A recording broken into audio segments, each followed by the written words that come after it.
Apple's iPhone 12 event is just around the corner, but I've been using the Samsung Galaxy Note 20 Ultra, and there are quite a few things that I like about this that I'm going to be missing on the iPhone.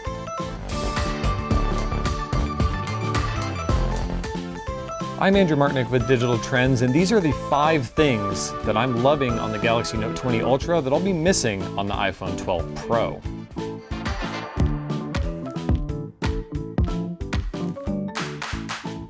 Samsung uses a high refresh rate display on all of its phones in 2020, and the Note 20 Ultra has a dynamic refresh rate display that can go all the way up to 120 Hz. That's double the 60 Hz display that's expected on the iPhone 12. Now, it's really hard to show this on camera, but trust me, once you see it in person, you won't want to go back to a regular display, and Apple knows this. It puts 120 Hz refresh rate display on its iPad Pros. It just won't be in the iPhone 12. Another part of that display experience is having small bezels and a small camera cutout like the Galaxy Note 20 Ultra. Apple always has big bezels around its screen, and it has a big cutout at the top for the Face ID sensors. Now, I love Face ID, but maybe Samsung has something going for it with its small bezels, its tiny little front-facing camera cutout, and an in-display fingerprint sensor.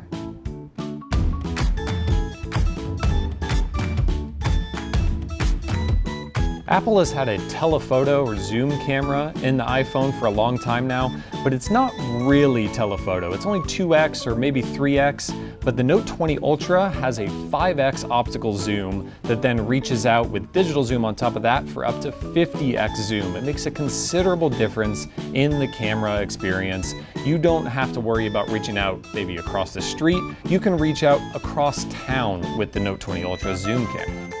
Everybody came to love wireless charging when it debuted in the iPhone, but Samsung has been doing fast wireless charging for years, and now it actually goes the next level and has reverse wireless charging. You can lay down a smartwatch or another accessory, or heck, even another iPhone on the back of the Galaxy Note 20 Ultra and charge it wirelessly. Now, it's a little bit slow, but in a pinch, it works really well, and you can imagine that an Apple Watch charging on the back of an iPhone would be an amazing ad for Apple. Now, the last thing that I'll be missing from the Note 20 Ultra is the thing that gives it its name, the S Pen stylus. Apple is never going to put a stylus in an iPhone, but I'm still gonna miss it. Being able to precisely write and draw on this big screen on the Note 20 Ultra makes all the difference in productivity. And Apple users know this, but just with the Apple Pencil on the iPad. Those are the 5 main features I'm definitely going to be missing in the iPhone 12 Pro when I have to give up this Galaxy Note 20 Ultra. Be sure to stick with digitaltrends.com for all of Apple's announcements, including the iPhone 12 series, so we can look at how it compares to Samsung's latest.